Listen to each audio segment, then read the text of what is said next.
आप सभी का स्वागत है आज के इस नए वीडियो पर। आज के इस वीडियो में हम जानेंगे कि क्या कोई भी व्यक्ति कॉन्ट्रैक्ट कर सकता है। कॉन्ट्रैक्ट का अर्थ है संविदा। क्या कोई भी व्यक्ति संविदा कर सकता है?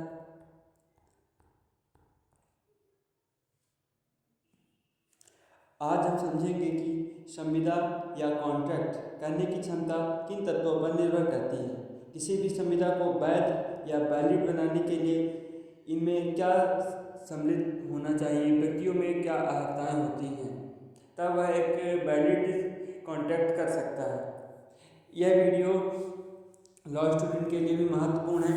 इसमें उनको भरपूर नोट्स मिल जाएंगे जिसका स्क्रीनशॉट और वीडियो के अंत में ले सकते हैं।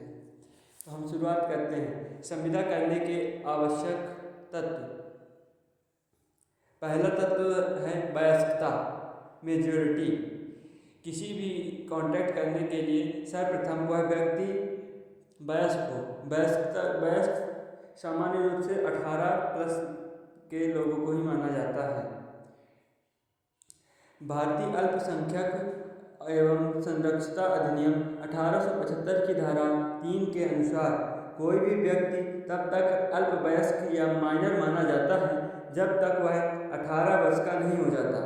यदि कोई व्यक्ति न्यायालय द्वारा नियुक्त संरक्षक गार्डियन के अधीन है तो उसकी वयस्कता 21 वर्ष होगी। यह वयस्कता मतलब कोई संविदा करने के लिए, जैसे कोई भी व्यक्ति किसी व्यक्ति के संरक्षण में है न्यायालय द्वारा, तो उसके लिए 18 वर्ष नहीं 21 वर्ष होगी उसकी वयस्कता। ये केवल कॉन्ट्रैक्ट करने के लिए होगी। भले वो न्यायालय के अधीन है, उसे मतदान का अधिकार वाली वयस्कता 18+ में ही मिल जाएगी। लेकिन कॉन्ट्रैक्ट करने के लिए अगर वह न्यायालय द्वारा नियुक्त संरक्षण के अधीन है तो 21 वर्ष के बाद मिलेगी। और अन्य सामान्य लोगों के लिए 18+ होना ही अनिवार्य है। इसके लिए एक महत्वपूर्ण केस आप लोग देख सकते हैं। इस मामले में न्यायालय ने स्पष्ट किया कि नाबालिग द्वारा किया गया कोई भी संविदा शुरुआत से ही शून्य होगा। मतलब नाबालिग द्वारा अगर कोई संविदा की जाती है तो वह शून्य होगी, अर्थात उसका कोई अर्थ, वह संविदा इनवैलिड ही होगी। और नाबालिग से ऋणदाता को धन वसूलने का कोई अधिकार नहीं होगा, भले ही नाबालिग ने ऋण लिया हो। तो हम इसके निष्कर्ष में आ जाते हैं, यदि कोई व्यक्ति 18 वर्ष से कम आयु का है तो उसके साथ किया गया कोई भी संविदा अमान्य या इनवैलिड होगा, वॉइड होगा।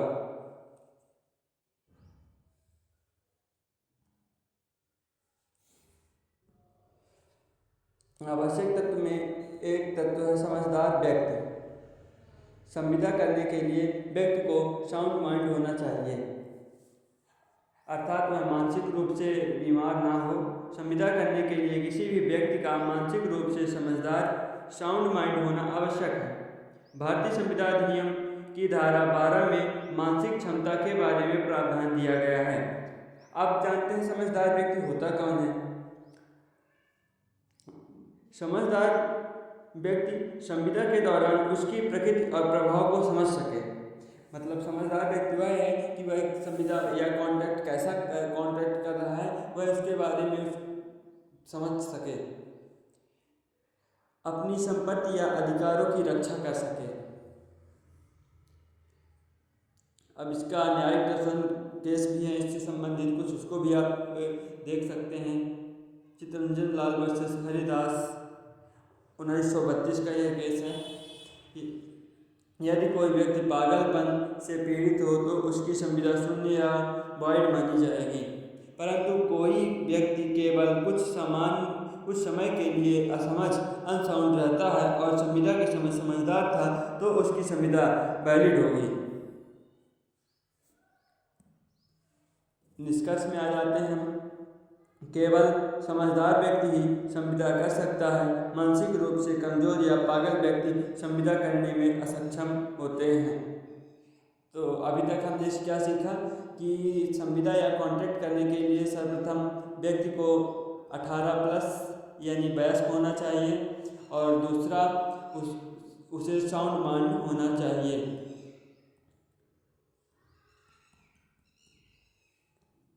साउंड माइंड होना चाहिए। अब हम बात करते हैं तीसरी, विधिक रूप से अयोग्य व्यक्ति, यानी जिसे ऐसा व्यक्ति जिसे डिस्क्वालीफाइड लॉ के द्वारा कर दिया गया है। कुछ व्यक्तियों को विशेष परिस्थितियों में संविदा करने से विधि द्वारा अयोग्य यानी डिस्क्वालीफाइड बाय लॉ घोषित किया गया है। इनमें यह एक इम्पॉर्टेंट टॉपिक है। इनमें से सबसे पहले नंबर में आता है विदेशी शत्रु। किसी युद्ध के दौरान एक देश के नागरिक दूसरे देश के नागरिकों के साथ संविदा करने में असमर्थ होते हैं। कोई भारतीय नागरिक युद्ध के दौरान किसी विदेशी शत्रु के साथ संविदा करता है तो वह वॉइड होगी, अर्थात अमान्य होगी। अब दूसरी बात, सरकारी कर्मचारी, पब्लिक सर्वेंट्स। सरकारी कर्मचारी अपने कर्तव्यों के दौरान कुछ प्रकार की संविदाएं नहीं कर सकते हैं। उदाहरण के लिए न्यायाधीश, जज किसी भी व्यावसायिक संविदा में शामिल नहीं हो सकते हैं। तीसरा नंबर, दिवालिया घोषित व्यक्ति। कोई भी व्यक्ति दिवालिया हो जाता है तो वह अपने किसी भी संपत्ति से संबंधित संविदा नहीं कर सकता है। संविदा या कॉन्ट्रैक्ट करने के लिए व्यक्ति को मानसिक रूप से पूर्ण रूप से स्वस्थ होना आवश्यक है। इसके निष्कर्ष में हम आ जाते हैं, यदि कोई व्यक्ति विधि द्वारा संविदा करने के लिए अयोग्य या डिस्क्वालीफाइड घोषित किया जाता है तो उसकी संविदा अमान्य या वॉइड होगी। अब हम जानते हैं नाबालिग या माइनर के साथ संविदा विधिक प्रभाव।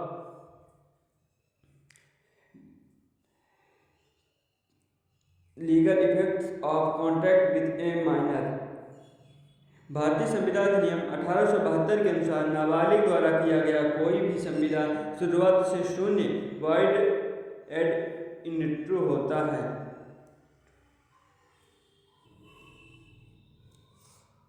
पहला, नाबालिग के साथ संविदा के प्रभाव। नाबालिग संविदा को बाध्य नहीं कर सकता है। नाबालिग की संपत्ति से ऋण वसूल नहीं किया जा सकता है। यानी यदि कोई नाबालिग को ऋण दे देता है, उसके बाद वह उसकी संपत्ति को बेचकर या किसी अन्य तरीके से अपना ऋण की वसूली नहीं कर सकता है। यदि नाबालिग झूठ बोलकर वयस्क होने का दावा करे तब भी संविदा शून्य रहेगी। इसके कुछ न्यायिक दृष्टांत हैं। न्यायिक दृष्टांत देख लेते हैं, आप देख सकते हैं इसको। निष्कर्ष में आ जाते हैं, नाबालिग द्वारा किया गया कोई भी संविदा अमान्य होता है, चाहे वह किसी भी उद्देश्य की गई संविदा हो। अर्थात अगर नाबालिग कोई कॉन्ट्रैक्ट करता है तो वह इनवैलिड होगा, अर्थात वॉइड या अमान्य होगा। अब हम बात करेंगे कुछ अपवादों के बारे में।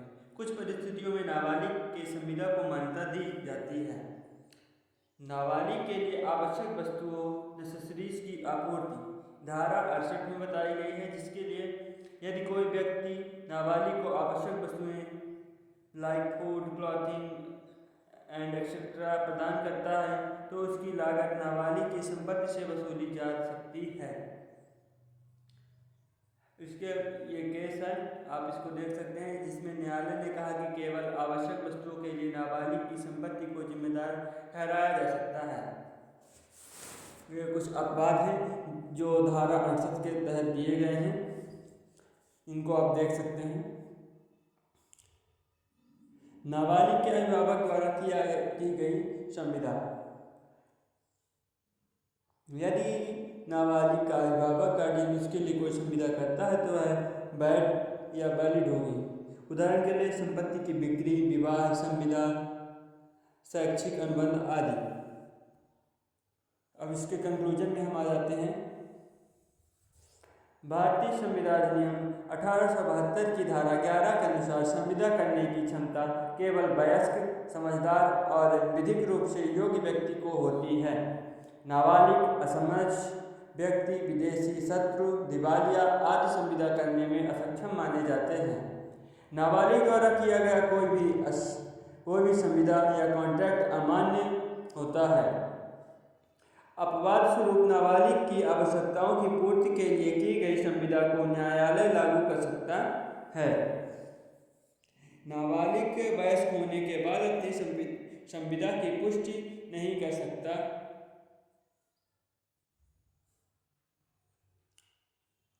संविदा करने की क्षमता एक महत्वपूर्ण विधिक विषय है जो संविदा की वैधता को निर्धारित करता है। अगले वीडियो में हम शून्य अनुबंध या वॉइड एग्रीमेंट के बारे में विस्तृत अध्ययन करेंगे। आज के लिए इतना ही। आशा है आपको यह वीडियो थोड़ी बहुत अच्छी लगी होगी।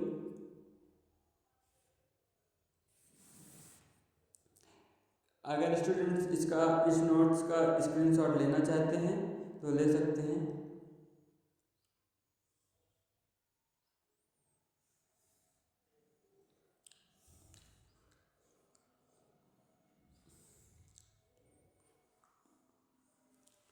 इसी के साथ मिलते हैं अगले वीडियो में। धन्यवाद।